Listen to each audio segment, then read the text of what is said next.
Amen. Très bien, très bien, très bien. Vous m'avez si bien présenté. J'aimerais juste rajouter quelque chose qui pour moi est très très important.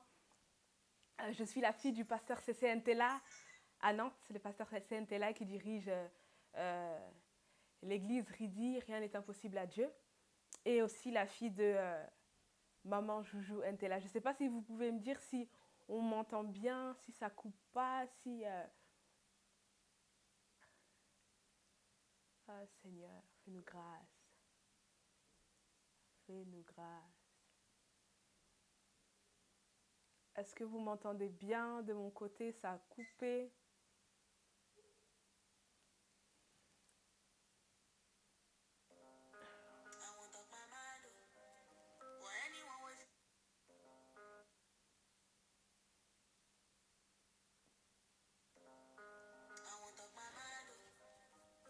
Spring 2019, I was leading Transformation Church, but I was still stuck in some of my old habits. I had an unhealthy relationship with food, and things were starting to shut down. It was time to go under construction, not just the building, but my body, the temple. I began to eat right.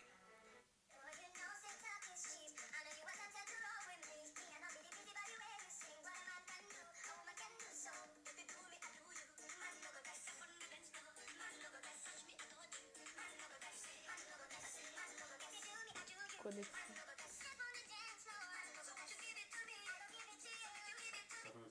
Sa connexion à lui.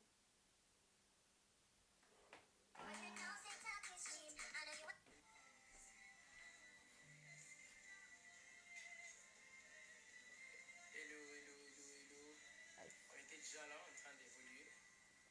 Un petit souci de connexion apparemment. Un petit souci de connexion apparemment. Un petit souci de connexion apparemment. Ici c'est bon déjà. Petit à voir les chauffages. Les chauffages. Possible l'impossible.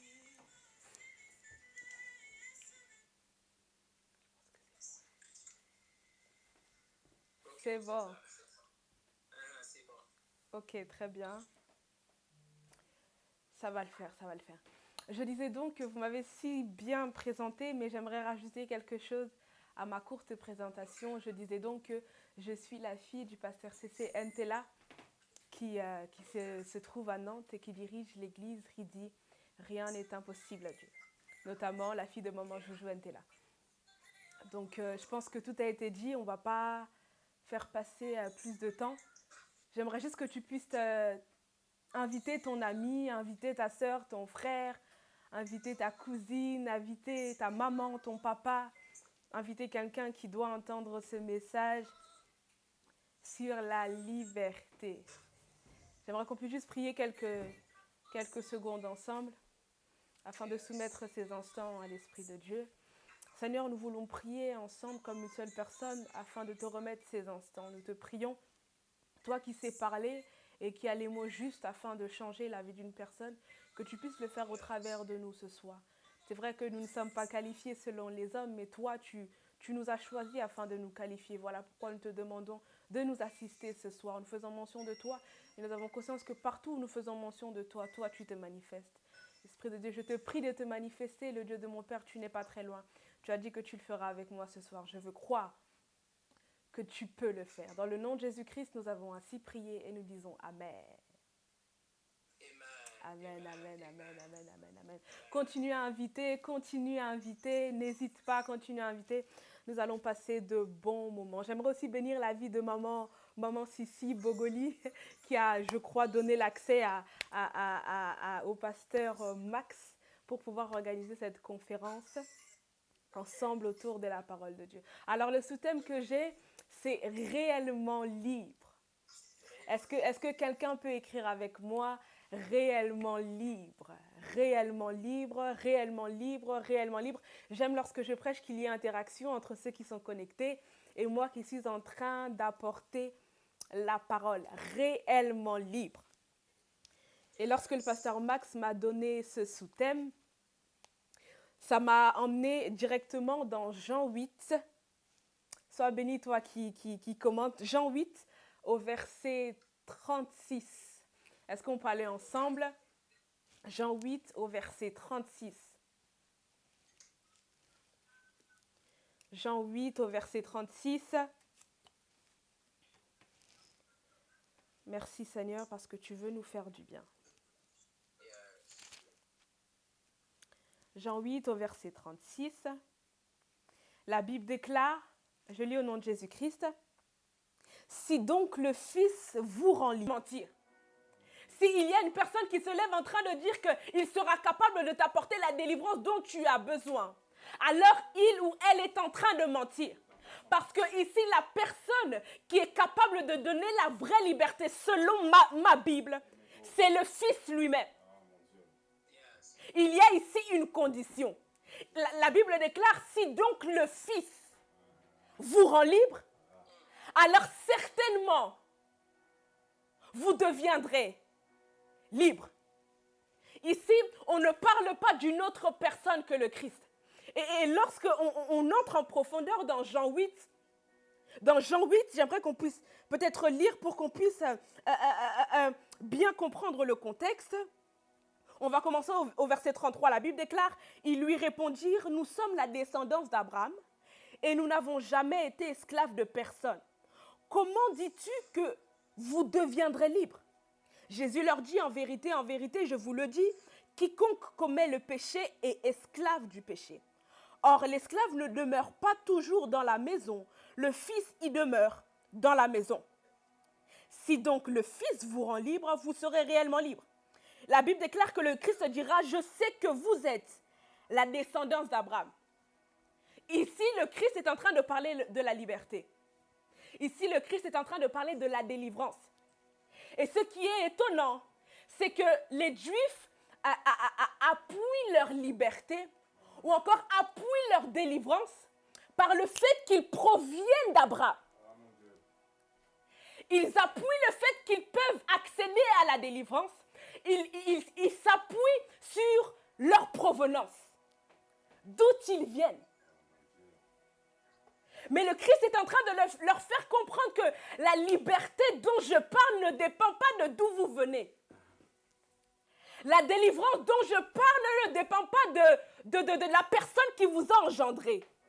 La délivrance dont je suis en train de faire mention ne dépend pas de celui qui vous a porté. Non. La délivrance dont je parle est la délivrance que moi seul je peux donner. Il leur dit, je sais que vous êtes de la provenance d'Abraham. Mais cela ne justifie en rien que vous puissiez avoir accès à la liberté. Parce qu'en fait, ce n'est pas Abraham qui vous donne accès à la liberté, mais c'est moi qui vous donne accès à la liberté.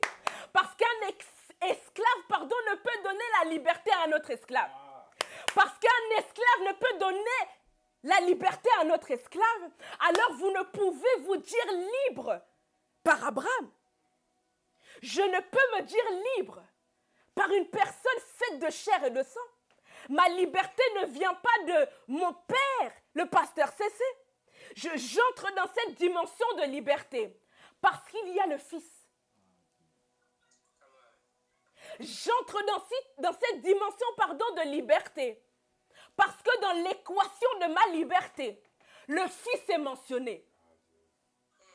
Ce n'est pas Abraham qui doit être mentionné parce qu'Abraham ne changera rien, lui aussi est esclave. Ce n'est pas mon père spirituel qui doit être mentionné ici parce qu'il ne changera rien, lui aussi est esclave. Il fait que dans l'équation de ma délivrance, que Christ, que le Fils soit mentionné. Si le Fils n'est pas mentionné, alors ma délivrance n'est pas authentique. Alors ma liberté n'est pas authentique. Le Christ est en train de parler de la liberté et les Juifs s'attellent à présenter qui ils sont à Christ. Comme si le Christ ne les connaissait pas. Comme si le Christ n'avait pas connaissance de qui ils étaient. En fait, lorsque le Christ veut nous emmener à la délivrance, il ne veut pas que nous puissions nous appuyer sur notre identité, mais sur sa grâce. Lorsque le Christ nous appelle à notre liberté, il ne veut pas que nous ayons pour autre appui que sa grâce. Lorsqu'il nous appelle à être libres, il ne nous appelle pas à nous appuyer sur notre identité naturelle. Ah. Lorsqu'il nous appelle à notre délivrance, il ne nous appelle pas à nous appuyer sur ce que nous connaissons de notre arbre généalogique. Parce que cela ne nous garantit pas une délivrance authentique. Ici, il s'agit de la grâce de Dieu pour ma délivrance. Est-ce que quelqu'un peut écrire avec moi ce soir la grâce de Dieu pour ma délivrance? Non pas Abraham pour ma délivrance, mais la grâce de Dieu pour ma délivrance. Non pas Marie pour ma délivrance, mais la grâce de Dieu pour ma délivrance. Non pas le pasteur Cécile pour ma délivrance, mais la grâce de Dieu pour ma délivrance. Non pas mon superviseur pour ma délivrance, mais la grâce de Dieu pour ma délivrance. Ici, il ne s'agit pas de faire mention de mes prédécesseurs. Il est en train de leur faire comprendre qu'il ne s'agit pas d'Abraham. Il dit, je sais que vous faites partie de la famille d'Abraham, mais vous voulez me faire mourir. Je sais que vous êtes de la descendance d'Abraham, mais malgré ça, vous voulez me faire mourir. Vous ne pouvez compter sur Abraham pour votre liberté. Je ne peux compter sur un humain pour ma liberté. J'aimerais insister sur ces choses. S'il y avait peut-être une personne qui était dépendante d'une autre personne, qui se sentait peut-être dépendante d'une autre personne concernant sa liberté. J'aimerais te dire que ta liberté, ta délivrance ne dépend pas d'un homme, mais dépend du ciel. Arrête de dépendre de l'autre. Arrête de te dire que tu dépends d'un homme. Arrête de te dire que tu dépends d'un pasteur. Attends, je ne te dis pas de minimiser l'impact que ton pasteur peut avoir sur ta vie, mais dis-toi que ta délivrance, ta liberté vient d'en haut.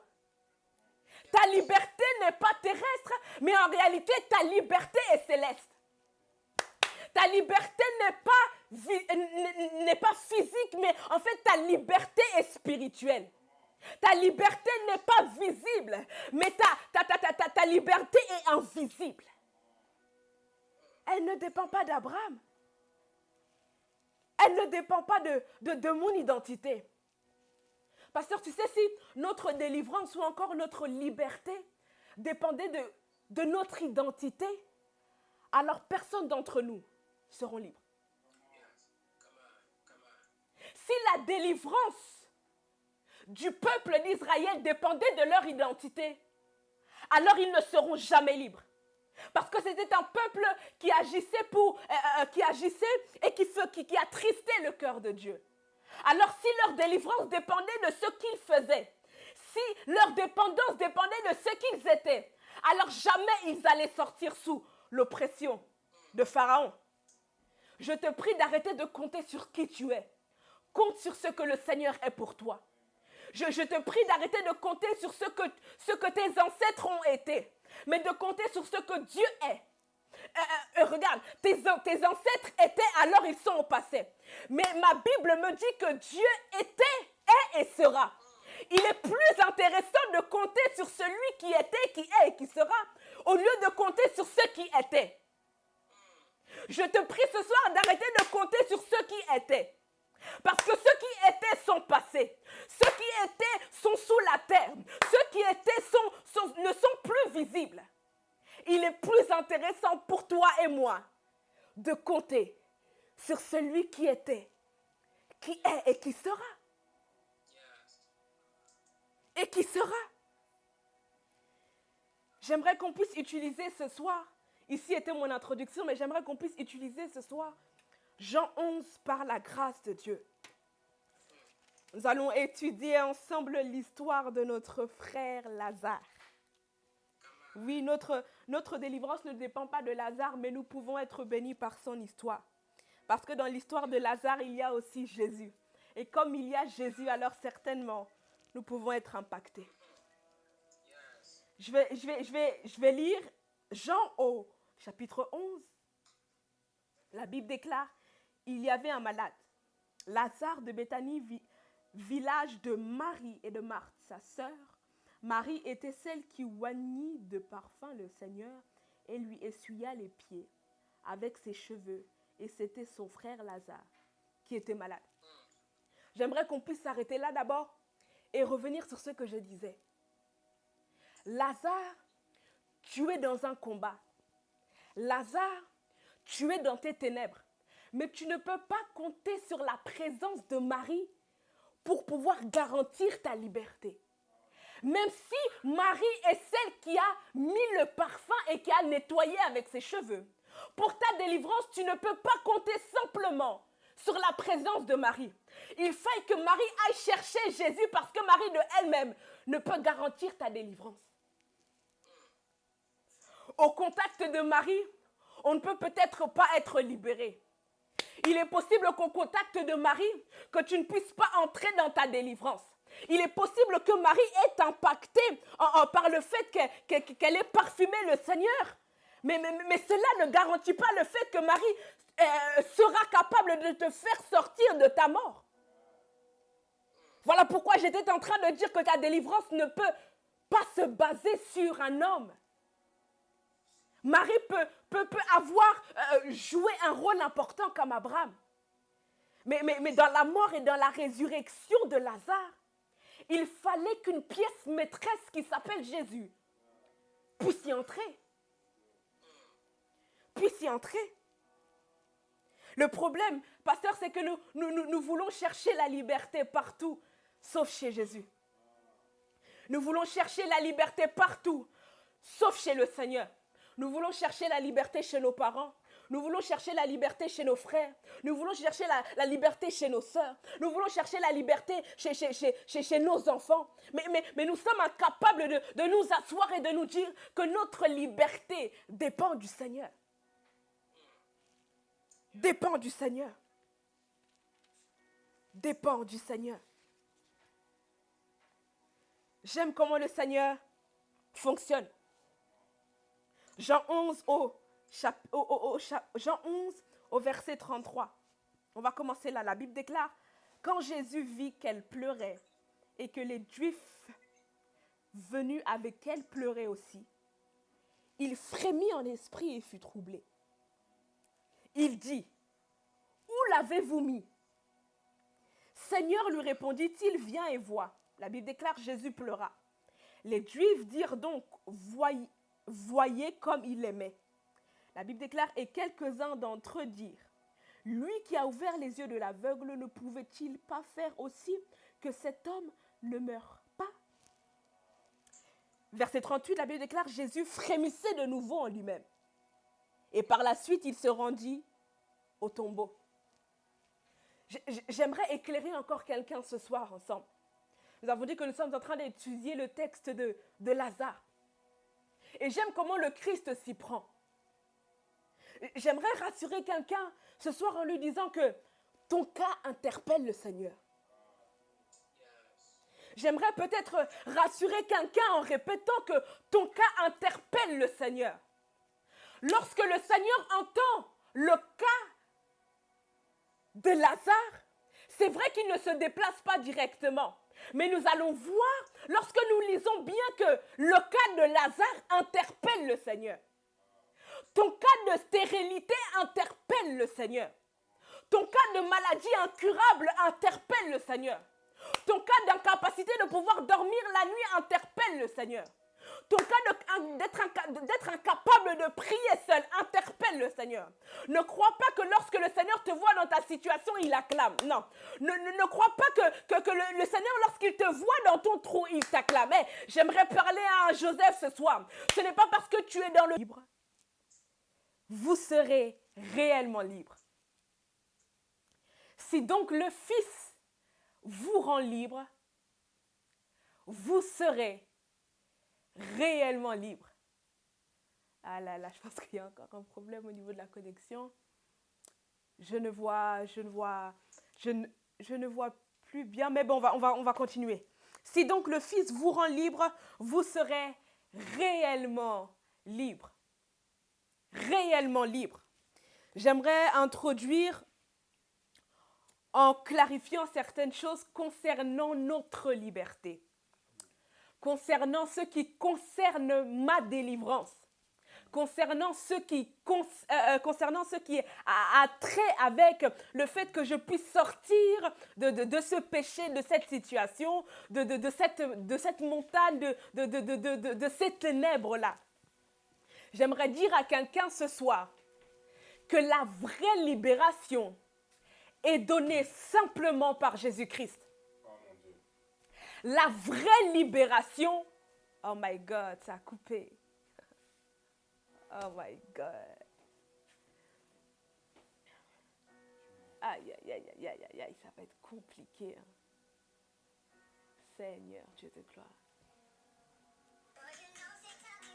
Ah là là là là là là là là. Ah, du coup, ça enregistre tout ça. Aïe, aïe, aïe, aïe, aïe, aïe. On dit Kinshasa. Sinon, fais un like, toi. Et moi? Et lui qui te rejoigne. Je vais lui demander, je peux... Ah, il est encore en direct.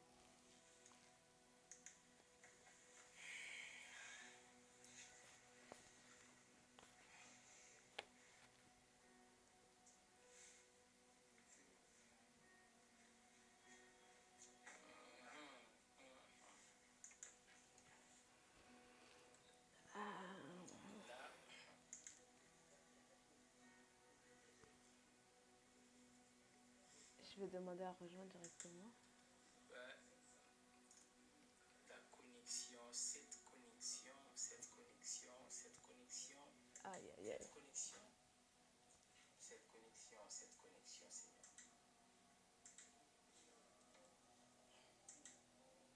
Nous sommes là, voilà.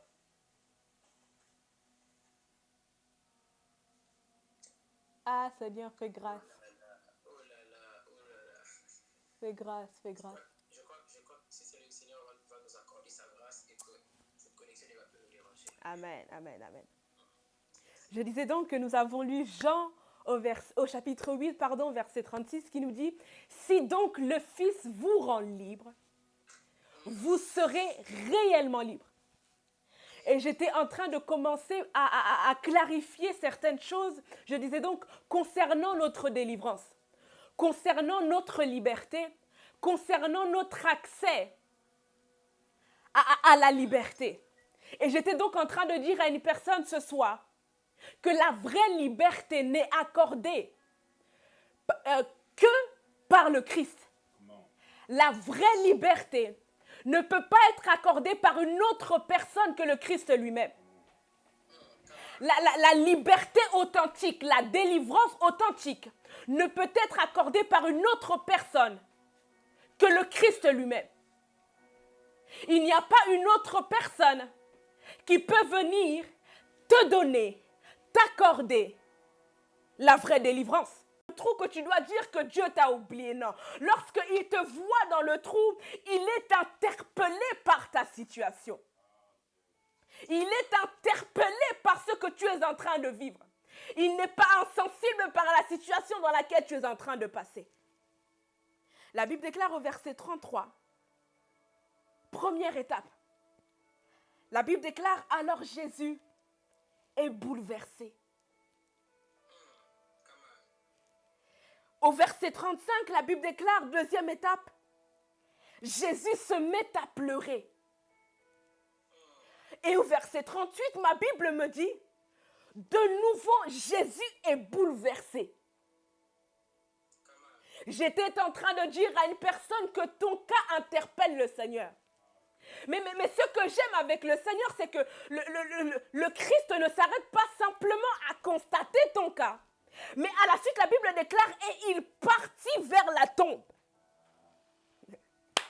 Après que le Seigneur fut bouleversé, après que le Seigneur ait pleuré, après que le Seigneur fut bouleversé de nouveau, la Bible déclare qu'il se déplaça vers la tombe. Qu'il prit le chemin de la situation qui t'embête, qu'il prit le chemin, qu'il prit la route qui est en train de te faire du mal jusqu'aujourd'hui, qu'il se mit en chemin sur la situation qui est en train de t'accabler depuis plusieurs années. J'aimerais dire à quelqu'un qu'au-delà du fait qu'il puisse constater ton problème, le Seigneur se déplace. Au-delà qu'il puisse se dire, ah, c'est mon ami qui est en train de souffrir, Lazare. Au-delà de ça, la Bible déclare, et il partit vers la tombe. Il partit vers le problème qui réclamait Lazare. Hein. Il partit vers la situation qui était en train de détruire Lazare. Hein. Ce qui est en train de te détruire, Dieu est en train de s'approcher. Hein. La situation qui est en train de te faire du mal, Dieu est en train de s'approcher de cette situation pour te donner la solution. En fait, cette maladie qui est à l'intérieur de toi, Dieu est en chemin pour pouvoir mettre une fin à celle-ci. Cette situation qui est en train de faire en sorte que tout le monde te fuit. Lui, Christ, décide de marcher à contre-courant. Pendant que les hommes sont en train de te fuir parce que toi, tu es en train de mourir. Pendant que les hommes sont en train de fuir parce que cette situation les dépasse. La Bible déclare que le Christ partit vers la tombe. Mais qui es-tu pour partir vers la tombe? Qui es-tu? Quel homme sur cette terre peut prendre le chemin pour aller confronter la situation qui me fait du mal? Même ton père ne pourra pas le faire. Ah, j'aimerais dire ces choses. Même ta mère ne pourra pas le faire. Même ton frère ne pourra pas le faire. La seule personne qui sera capable de se mettre en chemin pour partir vers ta tombe, pour partir vers cette situation qui te fait du mal, c'est le Christ. Après qu'il puisse constater toutes ces choses, il dit impossible pour moi de rester statique. Impossible pour moi de m'arrêter là où les hommes s'arrêtent. Impossible pour moi de m'arrêter là où Marie s'est arrêtée. Impossible pour moi de m'arrêter là où Marthe s'est arrêtée. La Bible déclare que Marie et Marthe se lamentaient déjà. Et les Juifs avaient déjà même entouré Marie et Marthe. Mais les hommes s'étaient arrêtés ici. Mais le Christ ne peut pas s'arrêter là où les hommes s'arrêtent. Si les hommes s'étaient arrêtés aux pleurs, le Christ doit aller au-delà des pleurs. Ah. Si les hommes s'étaient arrêtés à des simples conclusions, le Christ doit aller au-delà des simples conclusions. Ah. Si les hommes s'étaient arrêtés à l'ordonnance que les médecins t'avaient donnée, le Christ, ou encore je veux croire que le Christ que je prêche ce soir ne peut et ne pourra pas s'arrêter à ça. Parce que là où les hommes sont limités, c'est là où Dieu commence. Là où les hommes sont limités, c'est là où Jésus-Christ commence. À quoi sert un libérateur s'il n'y a pas de captif? À quoi sert un libérateur s'il n'y a pas de captif? À quoi sert un médecin s'il n'y a pas de malade? À quoi sert un médecin s'il n'y a pas de malade? Et, pasteur, tu sais, si les hommes se comportent comme d'autres malades ou encore comme d'autres patients, Jésus ne peut pas se comporter comme les autres patients. Jésus-Christ doit venir se révéler comme étant le médecin. Si les hommes autour de nous ont le même langage que nous, ont le langage des patients, il faille que Christ puisse venir se manifester avec un langage de médecin. Ah, si Marie et Marthe avaient le même langage que Lazare, c'est-à-dire un langage de patient, il fallait que Jésus-Christ, lorsqu'il entre dans cette histoire, qu'il puisse avoir le langage d'un médecin. Parce que si ici Christ avait un langage de patient, c'est-à-dire qu'il était similaire à tous les autres. Mais je veux croire ce soir que nous ne prêchons pas un Christ qui est similaire aux hommes. Nous prêchons un Christ qui a un langage contraire que ceux des hommes. Je prêche le Christ qui est capable de dire détruisez ce temple et en 3 jours, moi, je suis en capacité de le reconstruire. Je n'ai pas le même langage que l'homme. Hein. Là où l'homme a le langage du patient, il faille que moi, je puisse venir avec le langage du médecin, avec le langage du sauveur. Si les captifs, et entre eux, ils ont un même langage, il faille que moi, le Christ, je puisse venir avec le langage du libérateur. Je ne peux pas venir me présenter avec le même langage que les autres captifs parce que je suis le Christ.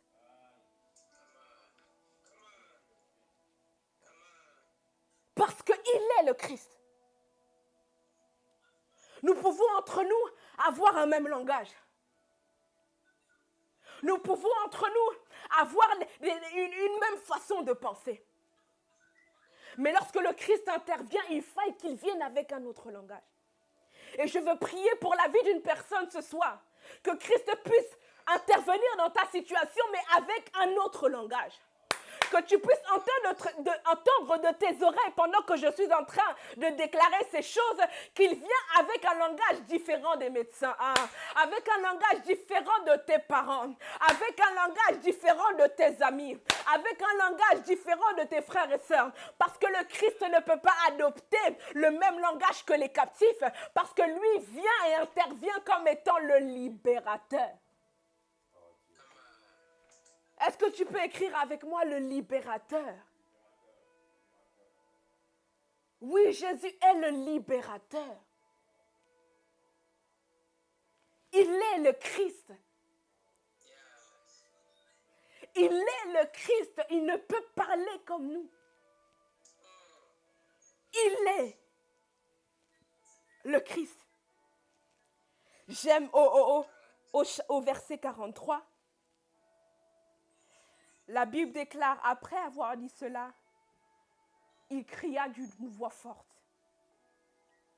Lazare, sort. Il vient avec un autre langage. Et il dit, Lazare, sort. Et pasteur, tu sais, je me suis posé la question, pourquoi le Christ n'a-t-il pas dit, pardon, Lazare, réveille-toi. Ou encore, Lazare ressuscite. Pourquoi le Christ insiste-t-il sur le lieu? Il dit, sors de là. J'aime la version parole de vie. La Bible déclare que le Christ dira, Lazare, sors de là. Lazare, ta place n'est pas ici. Ce n'est pas que tu es mort. C'est en fait que le lieu est en train de favoriser ton état, mais en réalité, tu n'es pas cet état. Je suis en train de dire à une personne, en fait, c'est le lieu dans lequel tu es qui est en train de favoriser ton état. Mais en réalité, tu n'es pas cet état. Pourquoi ne dit-il pas, Lazare, réveille-toi? Parce qu'on parle de Lazare mort, pas un Lazare coincé. On parle d'un Lazare mort, on ne parle pas d'un Lazare coincé. Pourquoi le Christ insiste-t-il sur le lieu? Et lorsqu'on remonte un peu plus haut, la Bible déclare que le Christ va leur demander, où l'avez-vous mis? C'est comme si le lieu avait un impact sur l'état de Lazare. J'aimerais déclarer dans la vie d'une personne ce soir que tu n'es pas ce que tu es, mais c'est le lieu dans lequel tu es qui favorise ce que tu es. En réalité, tu n'es pas mort, mais c'est parce qu'on te fait entrer dans la tombe qu'on te déclare comme mort. Mais si tu étais resté dans la maison, alors on allait continuer à peut-être t'appeler malade. C'est la tombe qui t'emmène à un état de mort. J'aimerais déclarer dans la vie d'une personne ce soir que tu es en train de sortir de ta tombe. Parce qu'en réalité, tu n'es pas mort, mais c'est le lieu dans lequel tu es qui favorise ta mort, qui favorise cet état.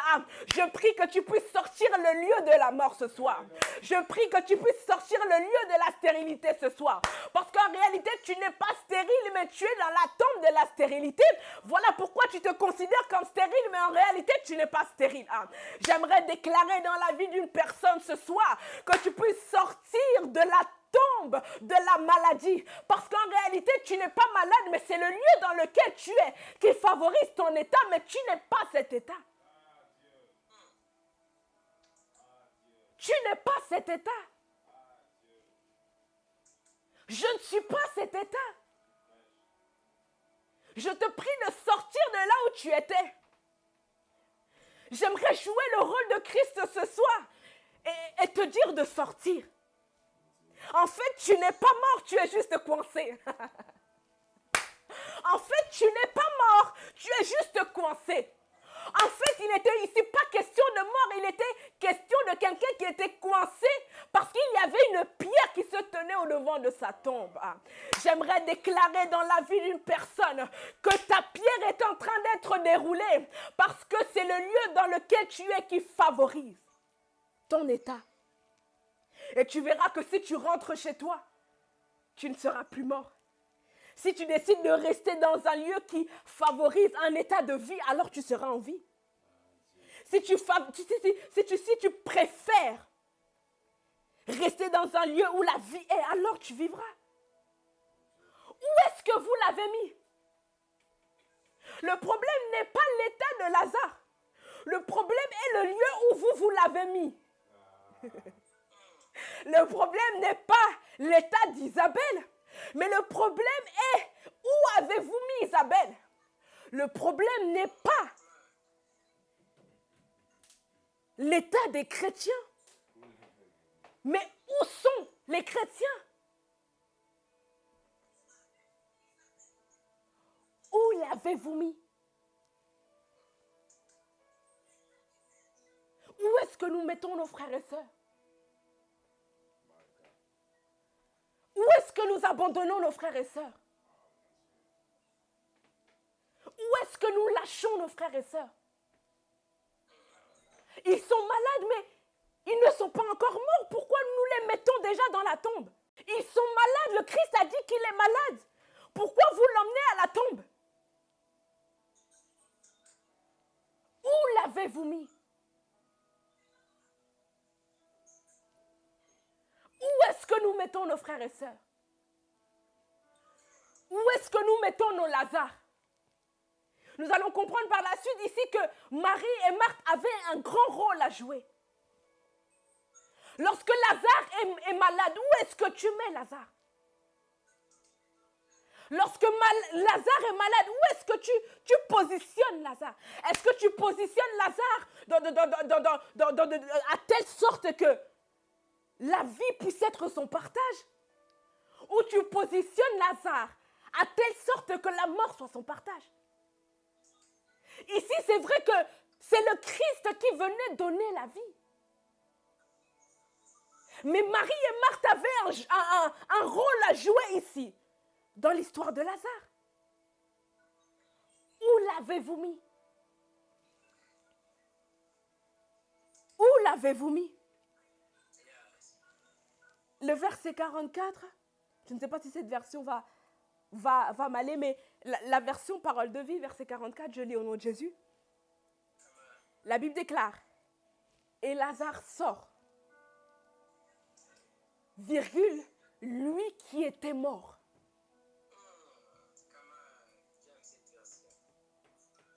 Et Lazare sort, lui qui était mort.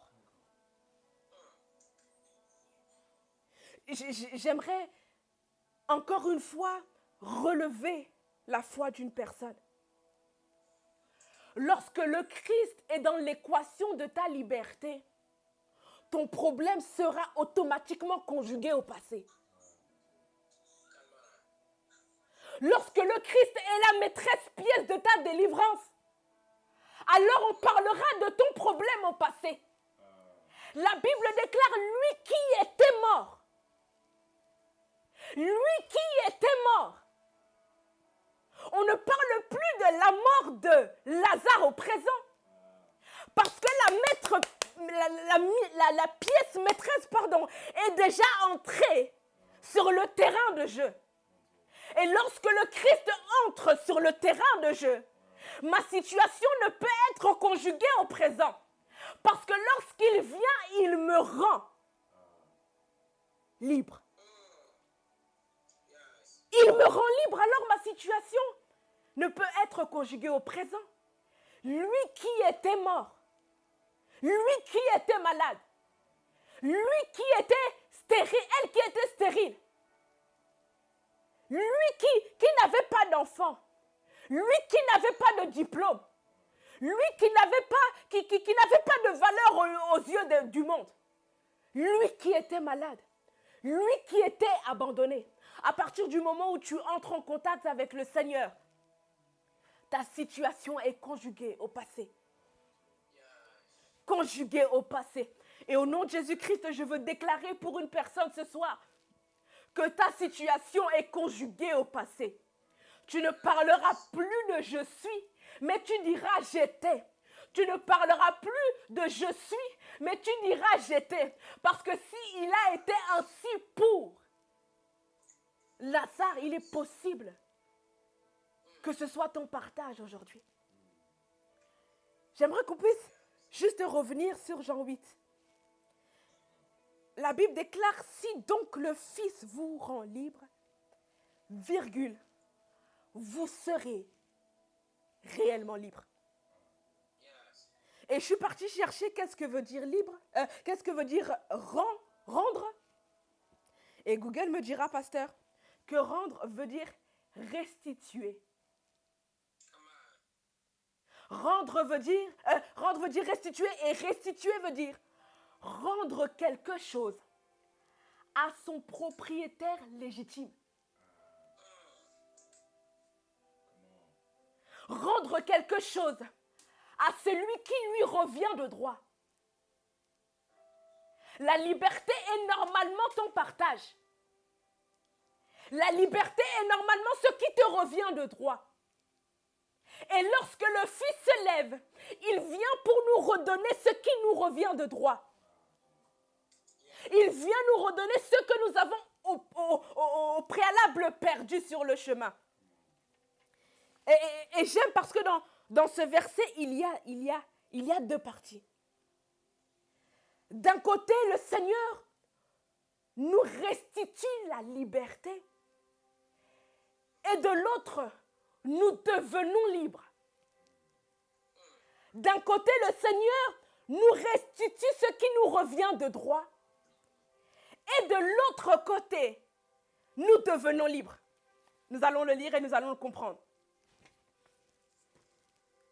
Nous allons lire et nous allons comprendre. La Bible déclare dans le verset 44, « Et le mort sortit, et les pieds et les mains liés de bandelettes, et le visage enveloppé d'un linge. Jésus leur dit, déliez-le et laissez-le aller. » J'étais en train de parler de deux phases. J'étais en train de parler de deux étapes. Et je me suis posé la question, pasteur, est-ce que lorsque Lazare était sorti de la tombe, était-il réellement libre? Parce que par la suite, on va voir que le Christ va demander aux gens de pouvoir délier Lazare. C'est comme si lorsque le Christ fait sortir Lazare du tombeau, il est en train de faire fonctionner la première partie du verset. C'est-à-dire, il est en train de restituer la liberté à Lazare. Et lorsqu'il dit aux autres de pouvoir le délier, il est en train de faire entrer Lazare dans la dimension où Lazare peut maintenant devenir libre. J'aimerais dire à quelqu'un ce soir que le message de la liberté avec le Christ est un pack complet. C'est un pack complet. Le Seigneur ne viendra pas simplement restituer la liberté, mais il viendra faire de toi quelqu'un de réellement libre. Après qu'il l'ait restitué, il faut que tu puisses devenir. Après qu'il l'ait rendu, il faut que tu puisses devenir. Cela ne sert à rien que le Seigneur puisse venir nous redonner ce qui nous revient de droit, si par la suite nous ne devenons pas ce qu'il nous a donné. Cela ne sert à rien que le Christ vienne nous redonner la fécondité si par la suite nous ne devenons pas enceintes. Il faut qu'après que le Christ nous ait restitué notre droit, que nous puissions maintenant devenir ce droit que Christ nous a restitué. Il nous restitue la liberté. Il nous redonne ce qui nous revient de droit. Mais par la suite, il faut que nos chaînes soient brisées.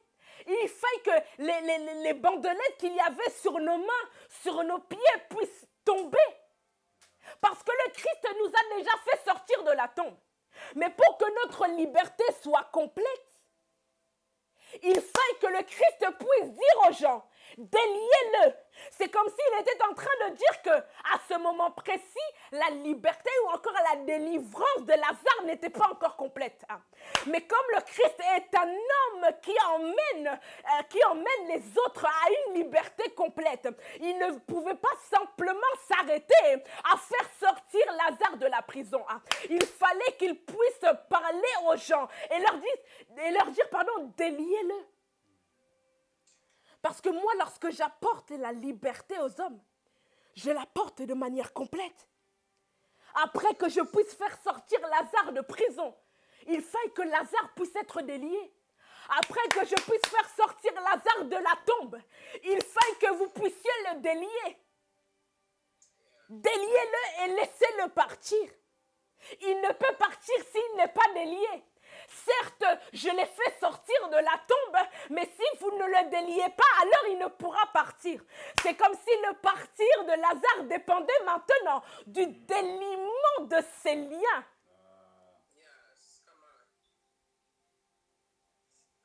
Christ n'agit pas à moitié. Le Seigneur n'accorde pas la liberté à 15%. Ça, ce n'est pas le Dieu que je prêche. Le Seigneur n'accorde pas une liberté à 50%. Ça aussi, ce n'est pas le Dieu que je prêche. Mon Dieu ne donne pas la liberté à 70%. Non, ça, ce n'est pas le Dieu de mon Père. Le Dieu de mon Père ne donne pas la liberté à 99,9%. Lorsque le Christ vient, il vient pour donner une liberté complète. Il vient avec le pack complet. Il vient avec la totalité de ce qu'il est. Il vient avec la complétude de ce qu'il est. Il est complet, alors il agit de manière complète. Jésus n'est pas un Dieu à moitié. Est-ce que tu peux écrire avec moi que mon Dieu n'est pas un Dieu à moitié? Et comme ton Dieu n'est pas un Dieu à moitié, alors il ne te donnera pas une liberté à moitié. Il ne te donnera pas une moitié à peu près. Il ne te donnera pas une moitié courbée. Il ne te donnera pas une moitié une liberté qui ressemble à la liberté. Non. Il te donnera une liberté qui est la liberté. Parce que les hommes peuvent nous proposer une liberté qui ressemble à la liberté.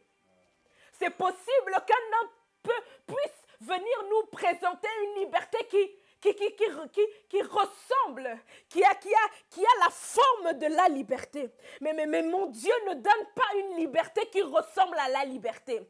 Il donne une liberté qui est la liberté. Qui est la liberté? Déliez-le et laissez-les partir. J'étais en train de dire au début de l'histoire que ici, Marie et Marthe jouaient un rôle. Jouaient un rôle. Ils devaient délier Lazare. Ils devaient permettre à Lazare de partir. Oui, c'est vrai, Jésus-Christ est la pièce maîtresse. Mais tu peux aussi apporter ta contribution à la liberté de ton frère. J'étais en train de dire que le partir de Lazare dépendait du fait que ceux qui étaient autour de Lazare acceptent de le délier. À ce moment précis, si ceux qui étaient autour de Lazare n'acceptaient pas de délier Lazare, alors Lazare ne pouvait pas partir. Alors, même s'il voulait partir, il allait se déplacer avec difficulté. Parce que comment veux-tu expliquer que quelqu'un puisse se déplacer si ses mains et ses pieds sont liés? Il n'aura pas toutes les capacités pour accomplir la mission pour laquelle il est venu sur la terre. Il partira, mais il partira avec des lacunes.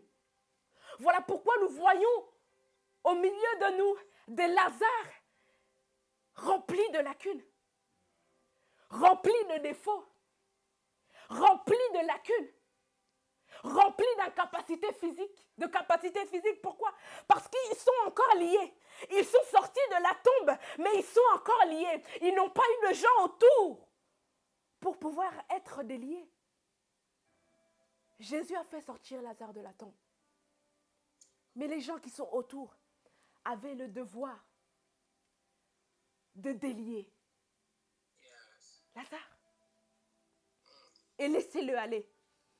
La Bible déclare par la suite, verset 45, plusieurs des Juifs venus chez Marie, qui avaient vu ce qu'il avait fait, crurent en lui.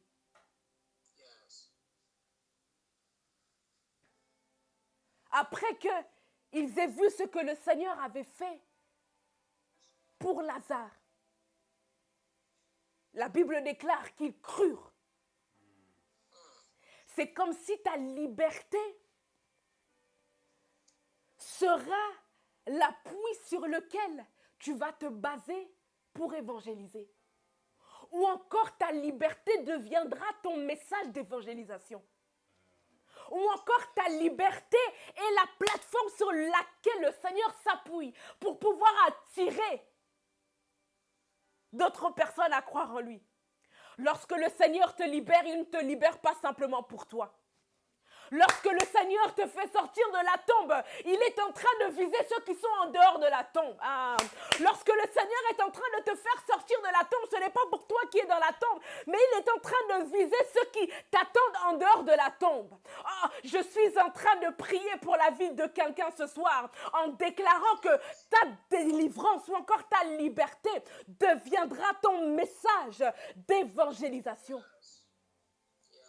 Tu n'as pas été libéré pour faire beau. Parce que le Christ ne fait rien pour rien. S'il permet ta sortie de la tombe, c'est qu'il y a d'autres personnes qui se trouvent dans cette tombe dans une autre tombe qui doivent aussi en sortir. Si le Seigneur te permet d'accéder à ta délivrance, c'est parce qu'il est en train de viser ceux qui sont en dehors de la tombe. Si le Seigneur s'inquiète, si le Seigneur est interpellé, c'est parce que non seulement il te voit, mais derrière toi, il voit les gens qui t'attendent dans la maison de Marie. Dans la maison de Marie.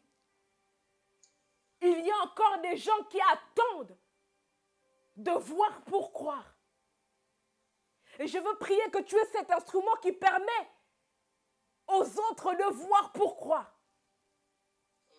Il y a certaines personnes qui ne se convertiront jamais s'ils n'ont pas encore vu Dieu te libérer. Il y a des personnes qui sont rattachées par le fait que Christ doit te libérer. Il y a des hommes qui seront sauvés par le fait que Christ t'ait fait sortir de la tombe. Alors n'aie pas honte de ton témoignage. N'aie pas honte de dire que tu viens de sortir de la tombe. J'aime ce que Marie ou Marthe est en train de dire. Mais il sent déjà. Lazare a déjà une odeur. Mais n'aie pas honte en sortant de la tombe de dire que je sentais. Lorsque tu sors, n'aie pas honte de dire que je sentais. N'aie pas honte de dire que je puais. N'aie pas honte de dire que j'avais une telle ou telle réputation. N'aie pas honte de dire que j'étais dans tel ou tel péché. Parce que c'est par cela que ceux qui attendent de voir pour croire vont être sauvés. Vont être sauvés. Et j'aime le verset 46. La Bible déclare, mais quelques-uns d'entre eux allèrent trouver les pharisiens et leur dire ce qu'avait fait Jésus. Pasteur, tu sais, lorsque nous sommes visités par le Seigneur, ou encore lorsque le Seigneur nous fait sortir de la prison, souvent, nous nous attendons plus à la première réaction qui est mentionnée dans cette Bible. Lorsque le Seigneur nous visite, nous nous attendons plus à ce qu'il y ait des témoignages concernant ce que Dieu a fait pour nous. Mais il est impossible, ou encore ce serait de la folie de croire, que lorsque le Seigneur nous visite, ou encore lorsque le Seigneur nous délivre, qu'il y ait simplement une seule réaction venant des hommes. Alors maintenant, j'aimerais préparer une personne à comprendre qu'après que le Seigneur t'ait fait sortir de la tombe, tu n'auras pas simplement ceux qui acclament, mais aussi ceux qui te crucifient. Il n'y aura pas simplement ceux qui t'acclament, mais aussi ceux qui iront voir les pharisiens pour dire ce que le Seigneur a fait dans ta vie. Ne sois pas surpris à l'idée qu'il y ait des gens qui veulent te faire retourner dans la tombe lorsqu'ils entendront que le Christ t'en a fait sortir. Ne sois pas surpris à l'idée qu'après que le Seigneur te fasse sortir de la prison comme Joseph, que d'autres personnes aspirent à te faire retourner dans la prison. Ce n'est pas tout le monde qui se réjouit du fait que Pharaon t'appelle. Non, j'aimerais dire à quelqu'un que ce n'est pas tout le monde qui se réjouit à l'idée que Pharaon ait besoin de toi. Ce n'est pas tout le monde qui est content ou encore heureux à l'idée que tu sois sorti de la tombe.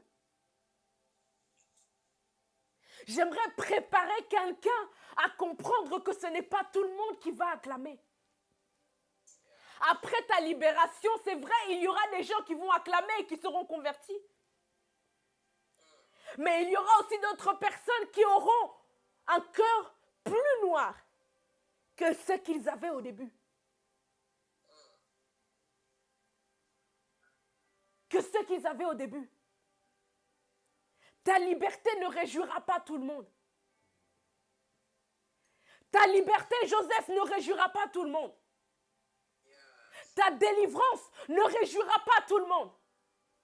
Que tu puisses sortir entre les mains de la femme de Potiphar indemne ne réjouira pas tout le monde.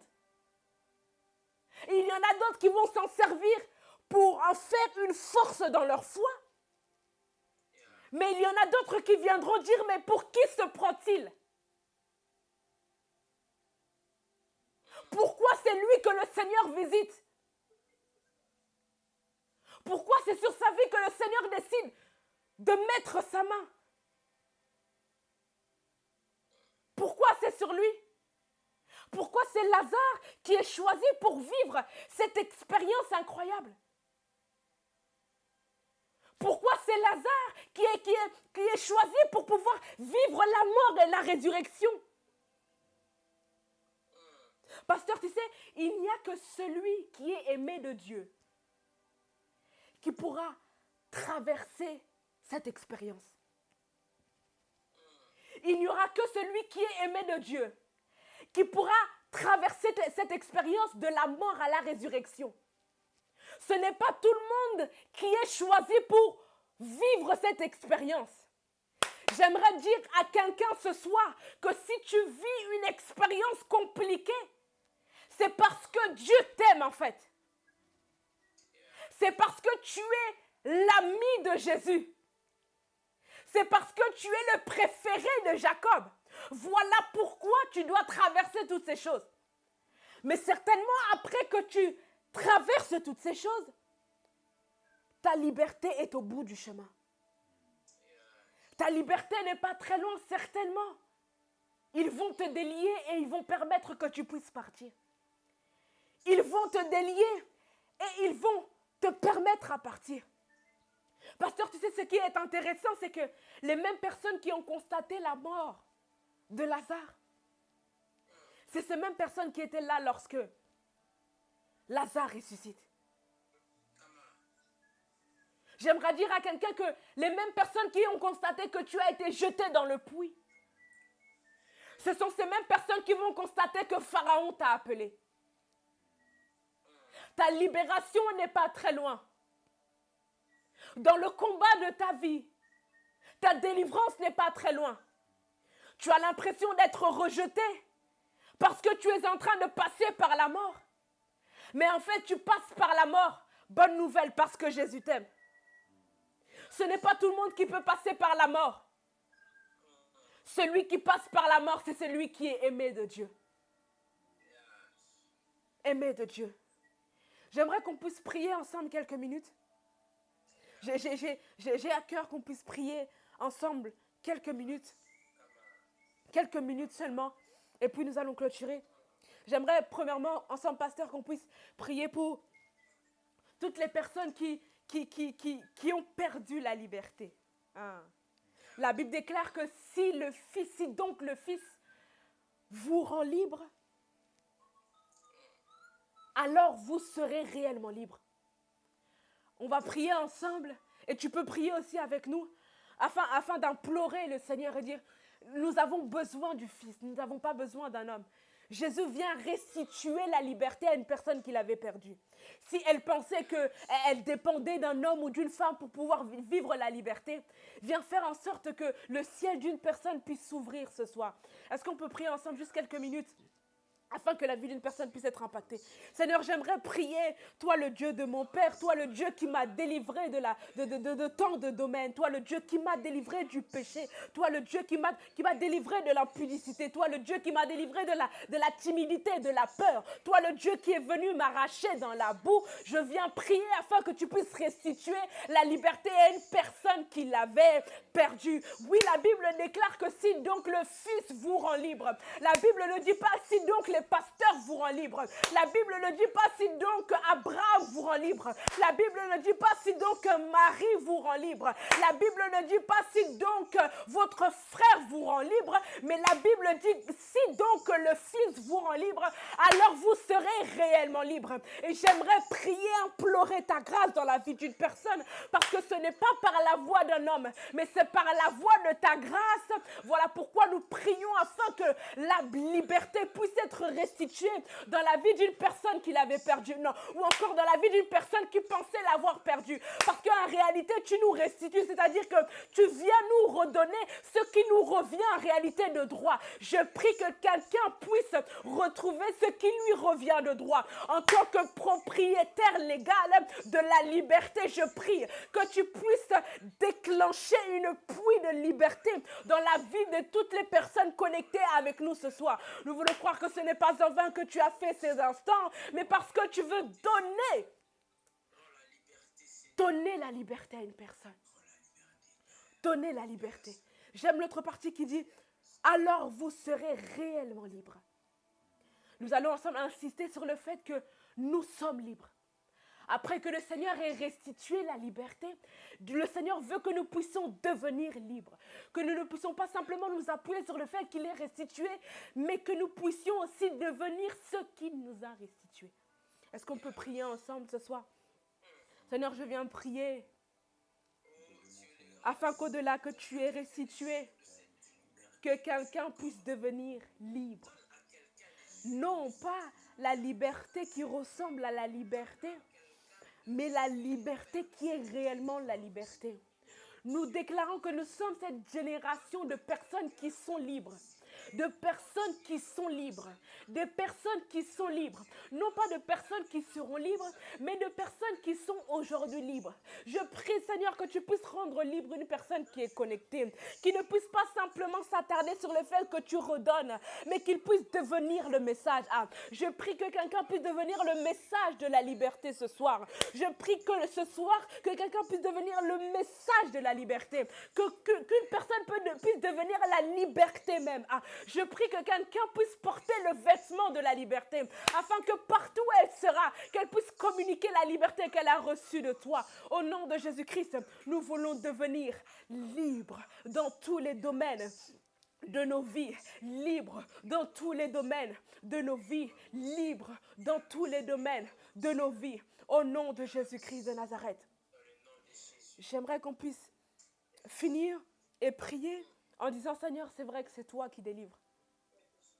C'est toi la pièce maîtresse, mais nous avons compris à la lumière de ta parole que ceux qui sont autour de nous, encore notre environnement, nous permet de vivre la liberté dans sa totalité. Alors nous allons prier afin que le Seigneur puisse nous permettre d'être entourés par des personnes qui vont favoriser notre liberté, non des personnes qui vont nous emmener dans le tombeau, parce que nous ne sommes pas morts en réalité, mais des personnes qui vont être assez sensibles pour comprendre que nous sommes appelés à la liberté. Est-ce que quelqu'un peut prier pour son environnement? Seigneur, je prie pour mon environnement et pour l'environnement d'une personne qui est en train de me regarder. Je prie, Seigneur, afin que tu puisses permettre à toutes les personnes connectées d'avoir un environnement qui favorise un état de vie, un état de bonne santé, un état d'enfantement, un état d'exploit, un état de grandeur, un état de gloire, un état de liberté totale. Au nom de Jésus-Christ de Nazareth, nous voulons croire que tu es en train de changer l'environnement. Tu es en train de changer notre environnement. Tu es en train de nous connecter à de nouvelles personnes et tu es en train de nous détacher d'autres personnes afin que nous puissions entrer dans une liberté complète. Non, pas une liberté à moitié, mais une liberté complète parce que tu es un Dieu qui offre la liberté dans sa totalité. Totalité. Totalité. Totalité. Merci le Dieu de mon Père de l'avoir fait avec nous ce soir. Je veux croire que des vies ont été impactées et des foi relevées. Nous sommes là pour ces choses et nous voulons te bénir parce que tu as été présent. Merci Seigneur pour ta présence qui nous a fait du bien, qui nous a enseigné et qui nous a relevés. Nous te bénissons et nous rendons gloire à ton nom avec des acclamations. Alléluia. Alléluia. Alléluia, alléluia, alléluia,